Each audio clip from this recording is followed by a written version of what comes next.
Hey guys, welcome to Story Lab. This week we're talking about commitment while taking a look at the story of a woman who really gave it her all. Speaking of, you ready to give it our all on this workout? You know it. Yeah, let's do it. Let's do it. You ready? Yeah, Let's go get healthy and exercise. Yeah, absolutely. I'm ready.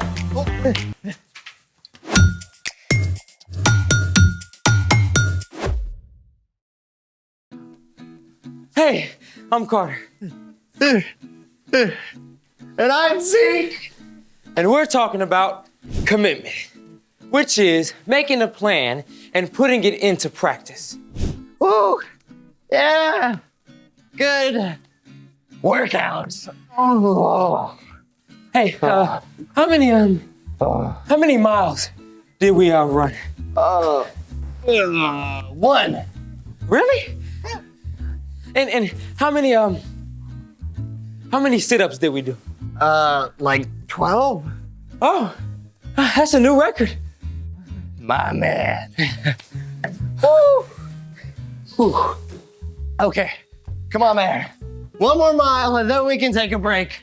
Dude, we're exhausted. We can't stop now. Commitment, right?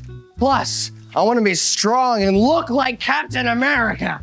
Zeke, you never need to try looking like anyone but you. Thanks, dude.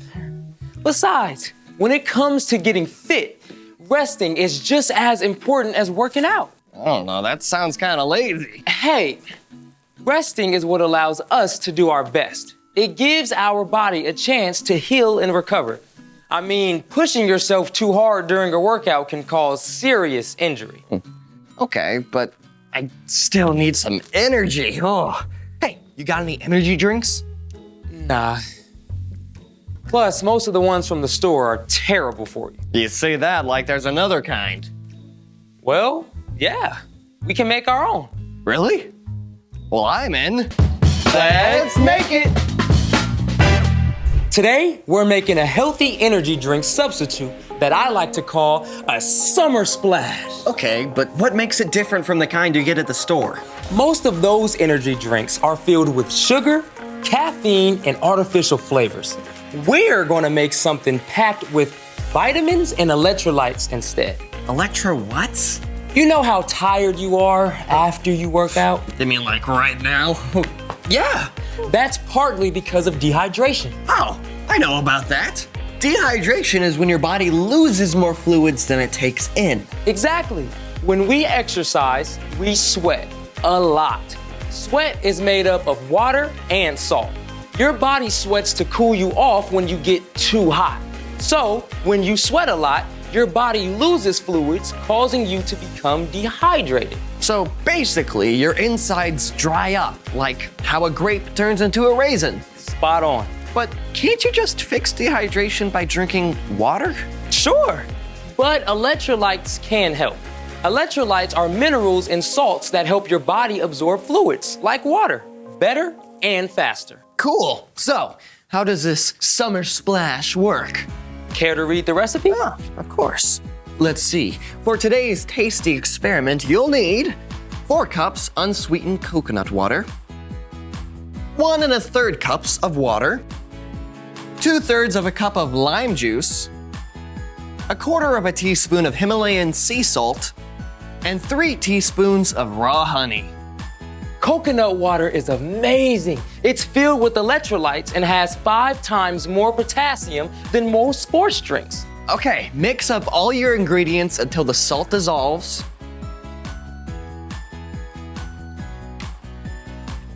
And enjoy. Simple, easy, and hopefully tasty.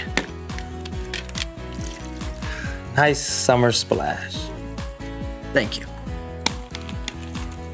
Whew. Ready for the taste test? Oh yeah. Cheers. Oh, that is super refreshing. Whew.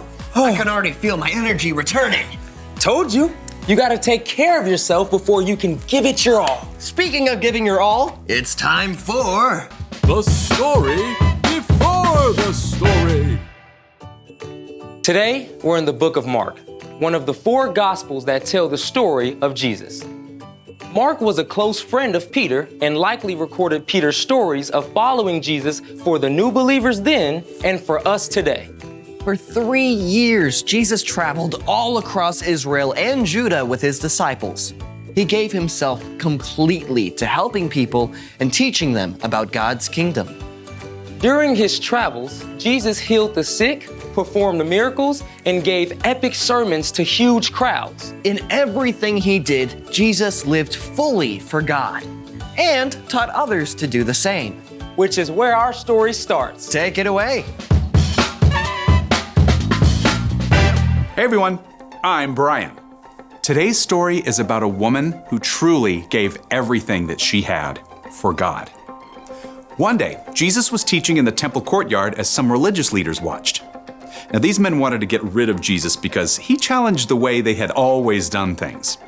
They often looked for ways to trick or trap him. Jesus knew what they were thinking. Watch out for the teachers of the law. They love to have the most important seats.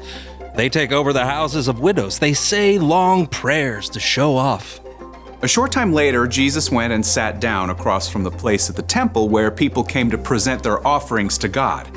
As Jesus watched, some rich men dropped large amounts of money into the offering boxes. The disciples probably noticed too. Whoa, look at that. Yeah, they must really love God. And striking poses, apparently. Just then, a poor widow came up and put 2 very small copper coins into the offering box. They were only worth a couple pennies. Jesus called his friends to come to him. Doesn't sound like much, huh? But you have to understand, at that time, most women couldn't work at a job outside the home. They had to depend on their husbands. So a widow, a woman whose husband had died, often had very little money or anything else. Jesus knew all about the widow at the temple. That poor widow has put more into the offering box than all the others. They all gave a lot because they're rich. She gave even though she is poor. She put in everything she had. That was all she had to live on. Wow. That makes 2 little coins. Seem like $1 million. Jesus looked beyond outside appearances. He knew that it was easy for the rich men to give lots of money, they'd never miss it. But the poor widow gave up everything that she had to honor God. And we still remember and tell her story today. The end. So, even though this widow gave the least amount of money, She actually gave the most. Exactly. Giving isn't always about what or how much you give. It's about the heart behind it. So, what's our part in the story? Well, the widow gave everything she had to God. Even though it wasn't much, she didn't keep anything back. And we can do the same. Sometimes that could be giving money, but often it's how we give other things we have, like our time or a good attitude. so say my mom tells me to clean my room. Instead of just chucking some shirts in the hamper, I could actually put things away. That's a good one. Or if you're hanging out with a friend, you could share your favorite toys and games instead of just the ones you don't care about. That's right. See, if you keep your eyes open, you can find ways to live fully for God in everything you do, whether it's at home, at school, or anywhere. Jesus once told his followers, anything you do for one of the least important of these brothers and sisters of mine, you do for me. So anytime we do stuff for other people, It's like we're doing it for God. I think you got it. See you next time. So here's the thing. Practice living for God. Speaking of practice, are you ready to get back training and finish that last mile? You know it. Ready. All right. Thanks for joining us in the Story Lab. See you next time. All right. All right, let's go. You ready? Yes. Yeah. Let's do it. Ready? Don't try that at home.